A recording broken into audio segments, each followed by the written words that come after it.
दुनिया की दिग्गज इलेक्ट्रिक कार निर्माता कंपनी टेस्ला भारत में एंट्री करने को बिल्कुल तैयार है और अब भारत में टेस्ला की राह आसान होने वाली है। दरअसल भारत में टेस्ला की इलेक्ट्रिक कारों पर लगने वाली हाई इंपोर्ट ड्यूटीज की लॉन्चिंग में रोड़ा बनकर अटकी हुई थी, लेकिन अब उम्मीद की जा रही है कि जल्द भारत सरकार टेस्ला को दूसरी छूट देने के साथ साथ गाड़ियों पर लगने वाली इंपोर्ट ड्यूटी घटाने पर विचार कर सकती है। हालांकि इसके लिए भी सरकार टेस्ला के सामने एक शर्त रख सकती है।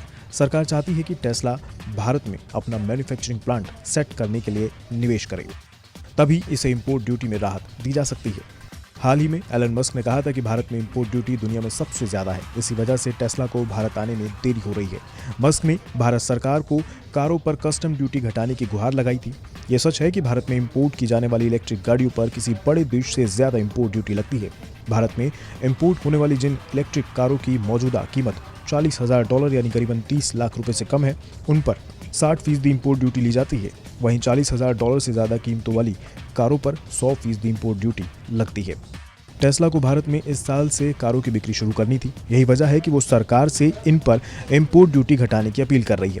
सूत्रों के मुताबिक अगर टेस्ला भारत में अपनी यूनिट लगाती है तो सरकार उसकी मांगों पर विचार कर सकती है। हालांकि जो भी फैसला होगा वह सेक्टर के लिए होगा, न कि किसी एक कंपनी के लिए। टेस्ला की भारत में इलेक्ट्रिक कार मैन्युफैक्चरिंग की भी योजना है।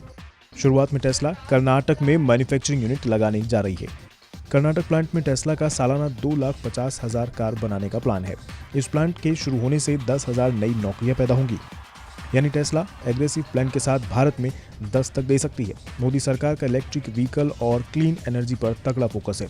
इसी के चलते तमाम ऑटोमोबाइल कंपनियों को बहुत सारे इंसेंटिव भी दिए जा रहे हैं।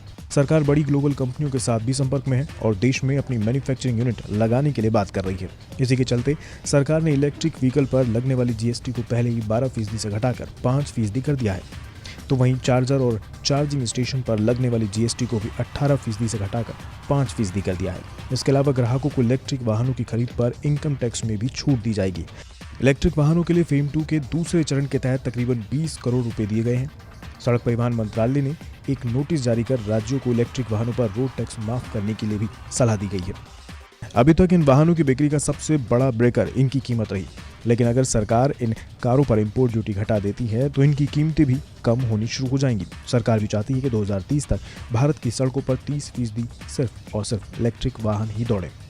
ग्राहकों के लिए भी इलेक्ट्रिक कार पेट्रोल और डीजल की कारों के मुकाबले काफी किफायती होती हैं। पिछले कुछ महीनों में भारत में इलेक्ट्रिक कारों के प्रति लोगों का रुझान बढ़ा है। ऐसे माना जा रहा है कि अगर सरकार टेस्ला की अपील मान लेती है तो कंपनी के लिए भारत के ऑटो मार्केट में पैर जमाने में ज्यादा दिक्कत नहीं होगी।